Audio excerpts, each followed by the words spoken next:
Halo, Halo, malam. halo malam. Iya, halo. Suara saya jelas, Mbak? Jelas kok, udah jelas kok. Oke, siap. Oke. Mungkin sebelumnya Pak Ngurah boleh dong perkenalan diri dulu ke teman-teman semua yang lagi nonton. Oke, ya. Selamat malam semuanya ya, teman-teman dari caricuan.official. Saya Ngurah Warman, founder dari pintarsaham.id. Hmm, yang Pintar Saham merupakan konten kreator yang membahas analisa dan edukasi saham, di mana kita menganggap kedua analisa baik fundamental dan teknikal bisa digunakan bareng dan bisa bermanfaat. Tujuannya kita ingin mengedukasi orang-orang agar lebih memilih saham sebagai investasi yang benar untuk hari tua maupun untuk pensiun atau sebagai tambahan penghasilan. Gitu, Mbak. Oke, mungkin sebelumnya Pak Ngurah Warman enaknya dipanggilnya apa nih? Oh iya, Eh, Murah aja nggak apa-apa. Ngurah aja. Oke. Oke, kalau Ya, gitu nah hari ini kan mau bakal bahas soal fundamental analysis ya, walaupun tadi udah dibilang kalau ya. pintar saham tuh bahasnya dari teknikal, dari fundamental, dan dari segala sisi untuk membantu para investor Hmm, ataupun trader ya gitu. Tapi kali ini kita mau hmm. fokusin ke fundamental analysis. Nah, tapi sebelum Ya, kita siap. masuk ke topik kita malam ini, aku mau minta outlook IHSG dari view Pangurah sendiri dulu dong. Sekarang itu gimana sih IHSG? Oke. Ya, oke, thank you. By the way, namanya Mbak siapa namanya? Mbak Rachel ya? Rahel, iya boleh. Rachel boleh, Rahel, Rahel oke. boleh. Rahel, oke. Jadi IHSG hari ini kan sebenarnya turun ya, Pak ya, 0,55%. Dan kalau kita perhatiin sebenarnya kemarin itu sempat hampir menyentuh all time high lagi ya, sebelum akhirnya ya turun sih dengan transaksinya 19 triliun hari ini doang. Jadi ini sebenarnya lebih rame dibanding sebelum-sebelumnya. Karena kan kisarannya itu kalau nggak salah sekitar 13, 14, 15 ya. Sekarang udah 19 triliun sendiri ini hari ini. Karena kan US market kemarinnya kan jeblok banget tuh -3%. Jadi orang memprediksi kita bakal crash banget. Ternyata enggak gitu kan ya. Jadi emang ada perbedaan setelah pandemi ini saya ngerasa ya ISG-nya beda banget dibanding dulu-dulu. Dulu tuh ngaruh banget. Iya ini turun, maka kita turun banget. Sekarang enggak. Kemudian asingnya juga masih net foreign buy, jadi 142 miliar.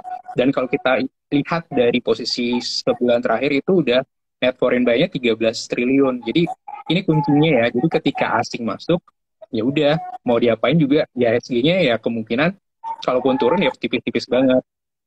Ya, begitu juga dari target hingga akhir tahun. Nah, jadi kalau kita ngomongin target hingga akhir tahun, ISG itu diproyeksikan dari beberapa sekuritas yang saya ambil ya datanya ya, itu range-nya 7.300 hingga 7.800 range target ISG hingga akhir tahun. Sehingga kita masih bisa optimis ya, karena asing aja masih masuk ke sini. Dan kalau Mbak Rahel perhatiin, indeks lain di luar Indonesia itu kan pada berdarah-darah ya, pada turun Iya. semua, pada crash semua.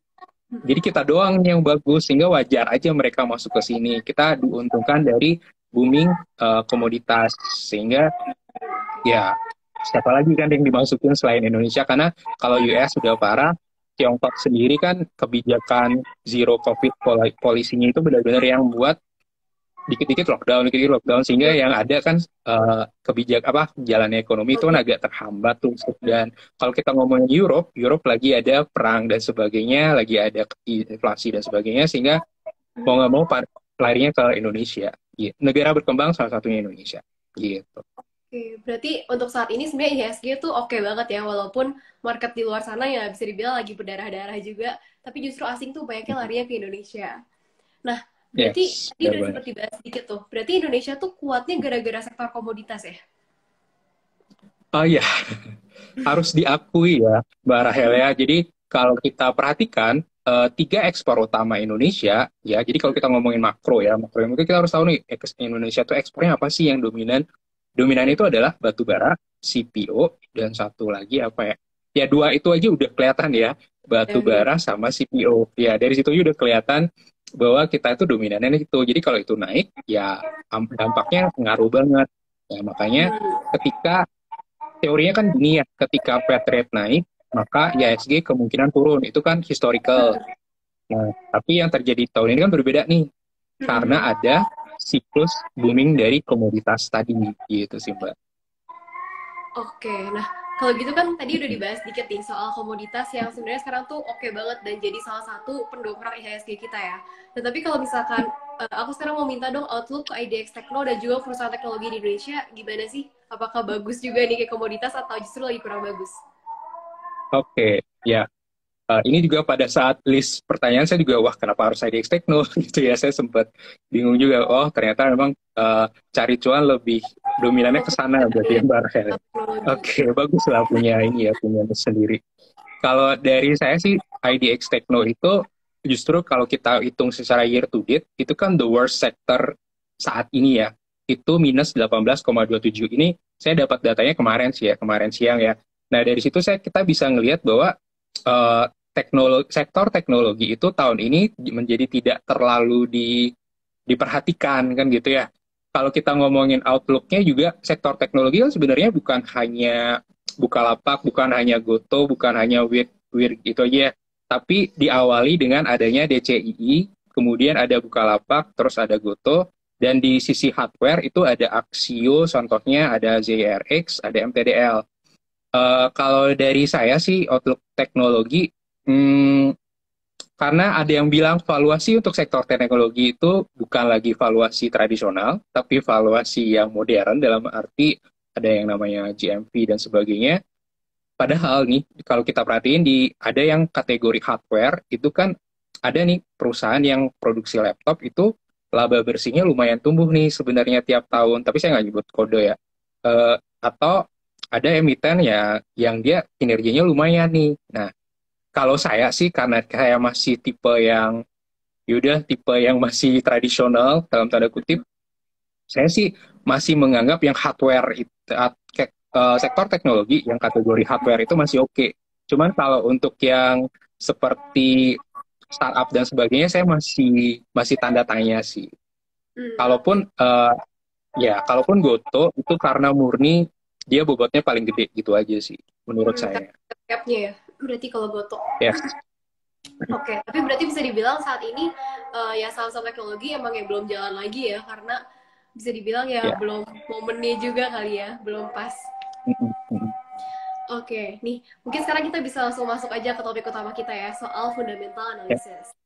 Nah, kan Mm-mm. seperti yang kita tahu nih, setiap kita pengen investasi tuh pastinya pertama tuh kita diajarin nih buat baca laporan keuangan. Apalagi kayak di video-video Ya. YouTube, pastinya baca laporan keuangan dulu kan.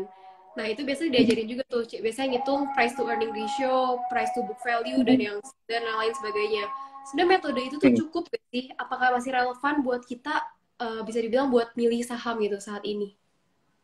Oke. Nah, kalau saya sendiri ya, memang sih saya ngelihat generasi yang baru di saham ini merasa scalping is the ini ya, scalper itu kayak glorifikasi banget ya saya Iya. ngelihat ya scalper itu ya karena wah saya dalam waktu sejam dapat jutaan dan sebagainya, Mm-mm. tapi besoknya boncos 20 juta. Ya kan kasihan juga kayak gitu ya. Jadi kalau saya sendiri menganggap masih tetap penting laporan keuangan, price earning ratio, price book value itu masih penting karena saya sendiri masih menggunakan dan saya masih cuan dari sana gitu loh, Mbak. Jadi bukan Mm. yang wah kalau saya make dan saya nggak dapat cuan dari sana, nah baru itu dipertanyakan kan Iya, PI-nya udah bener nggak ngapain? nih, cocok nggak nih PI-nya? Iya, karena saya sendiri mesti membuktikan bahwa oh ternyata masih bisa price earning dan price book value. Cuman mungkin orang-orang di luar sana yang anti dengan laporan keuangan mungkin merasa agak ribet Males ya? gitu kan ya. Oh, iya, agak ribet ngitungnya dan sebagainya. Ini apaan sih? Terus debit kredit apaan lagi kan gitu ya. Padahal Iya. kan skill-skill dalam membaca laporan keuangan itu adalah suatu kewajiban buat teman-teman yang misal membuka usaha, membuka bisnis dan sebagainya. Itu kan bahasa orang bisnis kan laporan keuangan dong, iya kan? Mm-mm. Jadi menurut saya masih relevan banget sih Mbak Rahel terkait dengan apa menggunakan price earning maupun price book value dalam eh, memilih saham karena saya sendiri merasakan dampaknya. Cuman itu dia, nanti mungkin saya kasih tahu ya screeningnya saya, jadi jangan melulu ngelihat PI yang rendah, jangan melulu ngelihat PBV yang rendah gitu sih. Oke, berarti masih penting ya baca apa? Kita bisa baca laporan keuangan juga itu penting, nggak bisa melulu soal teknikal Mhm. ya. Karena ya kalau milih Ya, saham kita harus pilih perusahaan yang sehat juga kan, nggak bagus kalau terus-terusan benar. ambil yang kayak ya asal masuk aja tapi perusahaannya juga nggak jelas. Nah, mungkin Mhm. nih masih berhubungan nih sama fundamental analysis. Sebenarnya Mhm. bakalan selalu ada nggak sih perusahaan yang dikatakan undervalue atau mungkin suatu saat semua perusahaan tuh bakalan udah overvalue gitu? Oke, good question ya. Jadi eh, menurut saya ya, eh, seperti halnya teknikal, orang trading itu atau kita ngelihat sekuritas pasti ada aja yang dibilang hari ini beli ini, hari ini beli ini, gitu kan ya. Betul. Yes, di fundamental juga ada kayak gitu. Bedanya di fundamental kan laporan keuangan itu 3 bulan sekali aja nih, setiap kuartal aja keluarnya kan gitu ya. Tapi yang namanya misal nih ada suatu kontrak baru dalam suatu emiten, itu kan berarti akan, maka kita udah siap-siap nih berekspektasi bahwa laporan keuangannya dia bakal lebih baik ke depannya gara-gara dia mendapatkan kontrak Ya. itu misalnya, ya kan? Yang muncul beritanya tiba-tiba, tapi bisa divalidasi bahwa itu benar. Eh, Begitu juga dengan under value ataupun over value. Jadi menurut saya selalu ada yang under value karena di teori, balik lagi ke teori ya Mbak Rahel ya, ada di namanya teori pasar efisien. Mungkin teman-teman bisa googling dan sebagainya. Jadi di teori pasar efisien ini bilang tidak suatu market dikatakan efisien ketika semua orang mendapatkan informasi yang sama, kan gitu Mbak. Iya. Tapi kenyataannya menurut Mbak Rahel semua orang mendapatkan informasi yang sama nggak? Pasti enggak. Pasti ada yang Nah, tahu ya lebih. udah, bener. Dari situ aja udah langsung ketahuan. Berarti selalu ada yang under value karena ada yang nggak tahu, ada yang udah tahu duluan. Sehingga dia, ya kuncinya di saham ya menurut saya adalah Anda tahu duluan. Gitu aja sih kuncinya. Biar Iya. biar lebih cuan itu caranya adalah Anda harus tahu duluan dibanding yang lain. Sehingga ketika udah naik tinggi, Anda tinggal jual. Gitu aja sih. Jangan FOMO. Gitu tipsnya. Banget. Oke. Nah, kalau gitu gimana sih cara kita awal belajar? Misalkan kita baru mau belajar soal saham nih. Pertama kita tuh mendingan belajar dari mana dulu sih? Karena kan secara fundamental tuh luas banget ya dan banyak yang harus dipelajari. Yes. Terus bisa dibilang gampang juga ya kalau fundamental. Pertama-tama tuh kita harus belajar Hmm. apa dulu? Oke, karena kan saya juga Siapi nih Mbak Rahel ya. Jadi dalam hal Siapi itu teman-teman harus tahu tujuan keuangannya ngapain dulu gitu. Karena Oke. perbedaan dari tujuan keuangan akan berbeda pemilihan sahamnya, akan berbeda time frame-nya, iya nggak?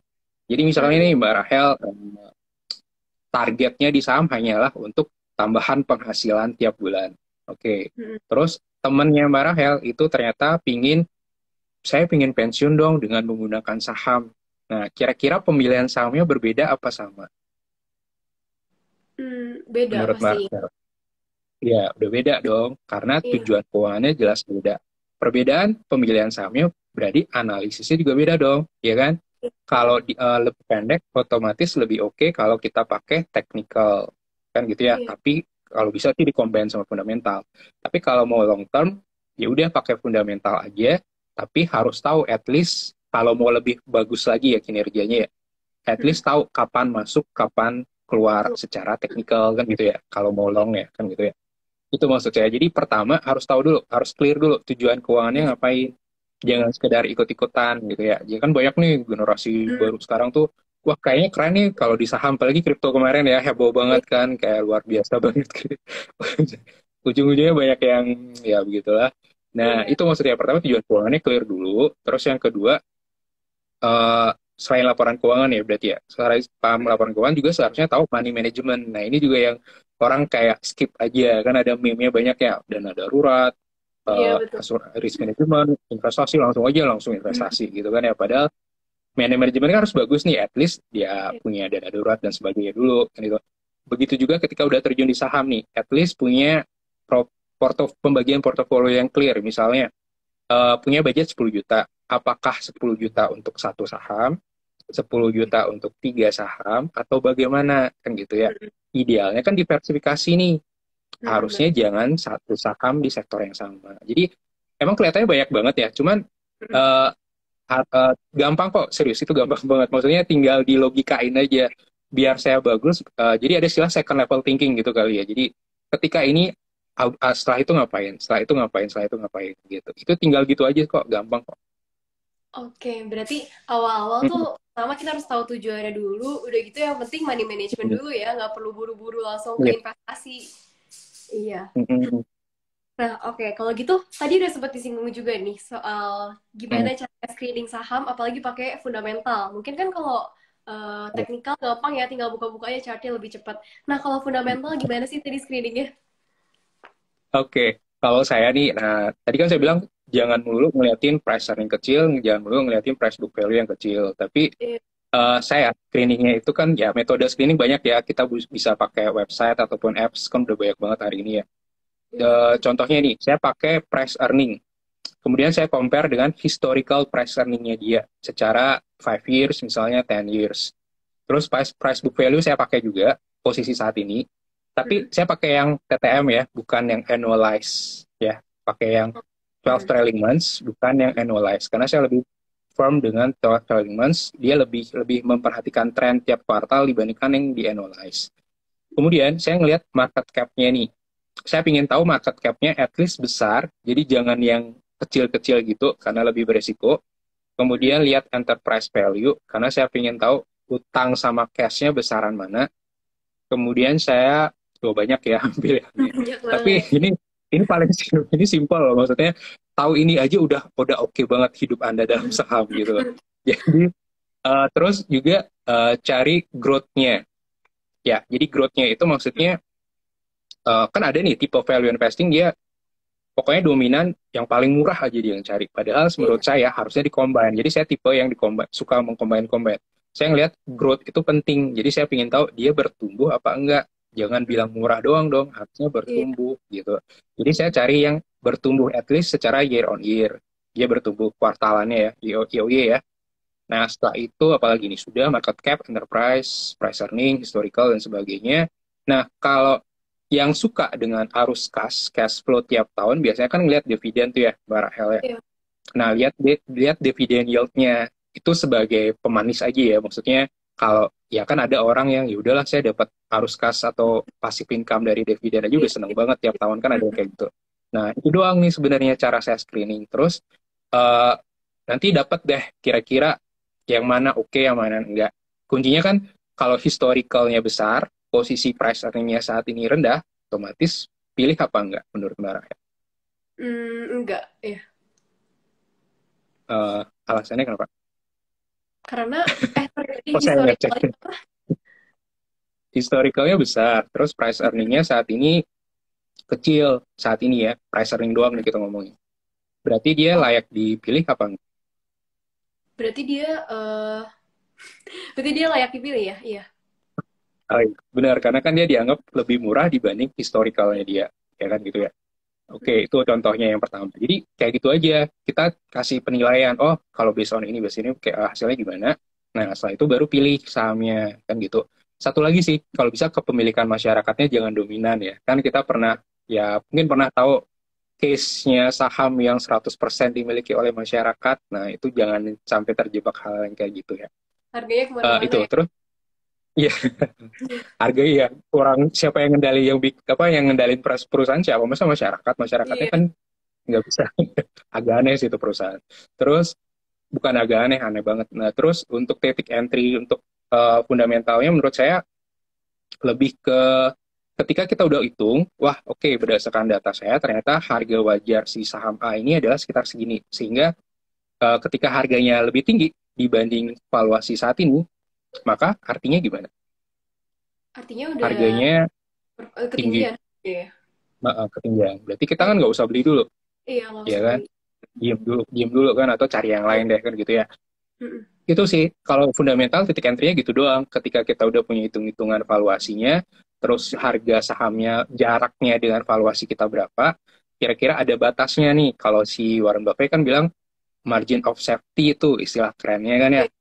batas amannya. Jadi dia bilang 20%, bla bla bla, sekian persen tuh beda-beda tiap orang sekali lagi. Nah, tinggal itu aja gitu. Jadi mulai masuk apa enggak. Tapi kalau saya biasanya combine sama technical sih. Oke. Berarti Iya. tetap harus belajar dua-duanya juga ya, fundamental sama teknikal karena ya saling melengkapi juga ya. Yes.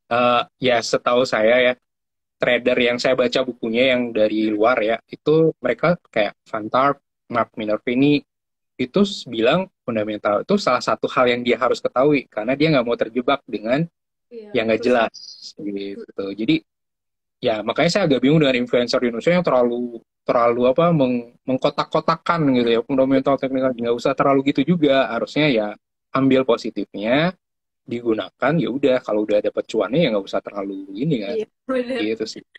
Yang penting cuan aja ya. Nah, Iya, yang penting cuan. kan tadi kita udah bahas soal titik entry nih. Tapi kalau misalkan di fundamental, gimana sih cara kita tentuin titik take profitnya atau mungkin titik cut loss-nya? Oke. Ya, kalau nah ini ya, ini juga yang membuat orang bingung terkait fundamental ya. Kalau Mm-mm. saya sih biasanya ketika kita udah punya valuasi, nah kan udah valuasi dia udah ketemu nih, oh ini harga wajarnya akhirnya ketemu, Mm-mm. kan contohnya ya, udah ketemu di titik harga wajarnya. Tapi kita bilang saya pinginnya 5 tahun lagi nih megang ini. Nah kita Mm-mm. proyeksiin 5 tahun ke depan valuasinya, Iya. gitu caranya. Jadi ketika kalau kita proyeksi 5 tahun ke depan, oh berdasar dengan asumsi bahwa dia laba bersihnya bakal tumbuh sekian persen tiap tahun, dengan price earning ratio sekitaran gini, historicalnya, price book value sekitar gini, dengan GCG yang oke, dan sebagainya, dia bisa mengikuti keterbaruan. Misalnya, harga saat ini 10.000, terus proyeksi 5 tahun ke depan kita dapat angka wajarnya dia di angka 20.000. Hmm. Nah, ketika dia sudah nyentuh 25.000, ya kan, dia udah nyentuh 25.000, berarti harusnya gimana tuh? Dengan asumsi kita hold 5 tahun doang. Harusnya kita udah bisa, tadi harga dari berapa ya? Dari 10.000. Harusnya kita udah bisa Dari take 10. profit dong. Ya, ya itu kan Mm-mm. seharusnya semudah itu dong. Iya, Ya udah take profit aja langsung. Dan, iya. dan yang paling penting juga kan sebenarnya apa yang terjadi pada saat pandemi ya, Rahel ya. Jadi waktu Maret 2020 kan kita ngelihat IHSG itu drop 3 hari sampai 5 hari berturut-turut Iya. tuh sampai di stop kan perdagangannya. Nah, ini juga yang membuat saya membuat strategi. Jadi saham itu kalau bisa, misalnya nih, jangan terlalu di long termin, jangan di terlalu jangka panjangin, tapi dibuat target. Misalnya 5 tahun target 200%. Jadi kalau udah kecapai, ambil untungnya, bawa ke yang lebih stabil. Contohnya obligasi Mm-mm. gitu. Karena kita ngeliat kan ketika pandemi 2020, siapa sih yang memproyeksikan ada pandemi? Iya, Nggak ada betul. kan? Mm-mm. Nggak ada kan yang urus. Bayangin kalau Rahel pensiun pada saat 2020, Maret 2020. Ketika sahamnya udah naik sepanjang tahun, tiba-tiba Maret Iya. 2020 pensiun, ya udah langsung drop, ya kan? Iya. Percuma dong sekian tahun udah ngumpulin. Nah, gitu. Mm-mm. Itu dari sana saya menganggap bahwa, oh, ketika tercapai target tertentu, ya udah jual aja. Ini untuk mencegah yang namanya siklus krisis 10 tahun, Oh. siklus pandemi 100 tahun, nah yang kayak Mm. gitu sih Rahel. Oke, berarti Oh ya, cut sebenarnya, loss-nya belum ya? Cut loss, oh ya cut cut loss loss-nya belum. fundamentalnya belum ya? Belum. Oke, kalau untuk atlas fundamentalnya, ketika dia fundamentalnya udah kacau banget, maksudnya udah berubah banget dari main bisnisnya, Mm-mm. udah berubah banget dari kondisi realnya, dan sepertinya dia nggak bisa ngikutin perkembangan zaman. Contohnya taksi konvensional ya. Dulu kan ada kode emiten yang bergerak di taksi, tapi kan semenjak adanya online hailing ini, Grab dan sebagainya, Mm-mm. dia drop banget itu sekitar sekian miliar income-nya, dan sampai sekarang dia disuspend emitennya. Nah, yang kayak gitu tuh harus diperhatiin juga sih kadang-kadang. Oke, berarti kalau misalkan untuk cut loss, cari yang udah bener-bener berubah banget ya fundamentalnya. Hmm. Dan kalau Hmm. untuk take profit, berarti sebenarnya kalau buat di saham tuh jangan proyeksiin terlalu optimis ya, berarti bisa dibilang ke jangka panjangnya. Tapi yang penting sampai target yang kita udah tentuin gitu, jangan, berarti nggak bagus juga ya kita anggurin sahamnya, misalkan 5-10 tahun gitu. Eh, ya depend lagi, makanya tujuan keuangannya clear dulu. Nanti ketika misalnya udah 5 tahun, targetnya 200% misalnya, nah itu kan gede banget 200%. Ya udah ambil aja cuannya, pindahin ke obligasi atau yang lebih stabil. Nah, sisanya yang pokok ini atau yang dari awal itu ya udah tetap di dollar cost averaging-in. Jadi tetap rutin tiap beli. Nah, itu kalau kita ngomongin pensiun ya. Kalau ngomongin untuk jangka panjang. Nah, kalau kita ngomongin swing trading ya kan nggak usah mikir gitu dong. Karena kalau Beda udah lagi. tercapai target ya udah jual aja gitu. Iya. Makanya beda target, beda tujuan, beda lagi penerapannya. Oke. Nah, Mm-mm. kalau gitu tadi udah ngomongin nih soal semua udah dibahas dari titik entry, titik cut loss, titik take profit. Nah, sekarang mungkin sebelum kita masuk ke yang fundamental, sebelum kita mulai investasi saham nih, sebenarnya kesalahan apa sih yang biasanya banyak dilakuin oleh investor pemula atau orang-orang yang baru belajar saham terus mulai masuk nih ke market? Oke. Oke, yang paling sering yang nanya ke saya adalah berapa sih saya dapat tiap bulan di saham gitu. Padahal kan jelas-jelas kan nggak tentu ya, tergantung Iya. pemilihan sahamnya apa dan dia apa strategi dan sebagainya. Dan banyak banget yang menganggap bahwa ketika udah di saham dia bakal kaya langsung gitu loh. Wah, saya Iya. di saham nih, besok saya pasti kaya 2 kali lipat tumbuh aset saya. Ya belum tentu juga kan gitu. Jadi itu yang menyebabkan hal-hal yang instan seperti itu yang menyebabkan orang-orang banyak saya ngeliat terjebak di scam ujung-ujungnya kan gitu ya. Padahal di saham itu ya dibilang instan sih enggak, tapi ketika teman-teman di sini belajar, belajar banget nanti instan itu gampang kok. Maksudnya setiap hari cuan juga bisa gitu loh. Iya. Maksudnya ya ya kan apapun IHSG-nya ya IHSG mau naik, IHSG mau turun, selalu ada peluang gitu loh. Entah mau ngapain ya ada peluang. Jadi kesalahannya saya lihat banyak yang merasa kalau udah di saham bakal langsung kaya. Padahal ada tahapan yang harus dilalui kan gitu ya. Iya. Harus ada step by step yang harus dia ketahui. Jadi jangan yang kayak gitu. Terus yang kedua, eh, mereka banyak menganggap bahwa untuk menjadi lebih kaya di saham harus modalnya gede banget. Padahal kalau modalnya kecil, yang penting konsisten, kan persentasenya lumayan. Oke lah, mungkin dia bilang, wah saya 100.000 doang, dapat apa sih di 100.000? Ya daripada beli pulsa kan dapat saham Bank Jatim misalnya. Satu lot Iya. dapat tuh, bayangin Bank Jatim berapa triliun sih asetnya bisa dibeliin 100.000 doang gitu loh. Jadi jangan beranggapan bahwa karena saya di kecil modalnya maka saya nggak masuk-masuk di saham. Nanti nunggu kapan masuk di sahamnya. Justru ketika Anda modal kecil, Anda tumbuhkan di saham, nanti dengan gampang itu naik gitu. Maksud bukan dengan gampang naik, maksudnya dengan gampang kita melipatkan aset kita gitu loh. Jadi itu lebih bagus. Jadi itu sih kesalahan yang sering saya lihat. Mereka tidak tahu apa yang dilakukan, pingin hasilnya instan, merasa modalnya harus besar gitu. Padahal cukup kecil juga bisa. Dan oh ya ini satu lagi, analisis kayaknya. Jadi orang suka dengan hal yang populer itu ya. Populer belum tentu bagus atau Iya. cocok dengan teman-teman. Ya, contohnya ya, eh, ya saya sering banget sekarang dengerin orang bandar-bandar, dikit-dikit bandar kan gitu ya. Saya nggak bilang itu jelek, cuman ya sampai kapan dikit-dikit ngikutin bandar, dikit-dikit ngikutin Iya. bandar. Maksudnya kan ada strategi yang eh, fundamental, ya dengan sendirinya ada market maker kok yang masuk gitu loh. Jadi jangan yang wah kalau naik bandar, kalau turun wah bandar nih. Wah, jadi semua disaranin ke bandar gitu. Iya. Terus Anda ngapain gitu kan? Jangan kayak gitu loh. Jadi terus ketika dikasih tahu analisa yang sesuatu yang A misalnya analisis A, dia langsung menjadi apa? Ya saya sering banget temuin kayak gini. Jadi dia langsung kalau bisa menjadi investor saham itu harus open minded kuncinya ya. Jadi open minded itu adalah cari hal yang bagus-bagus dalam setiap analisa, ambil bagusnya, terapkan gitu loh. Jadi jangan close minded kacamata kuda, wah saya taunya ini doang, berarti ini doang yang saya anggap Iya. bagus. Padahal ada banyak cara cuan untuk di saham. Ada fundamental, ada teknikal, ada bandar-bandaran terserah kalau Anda punya toolsnya kan gitu kan.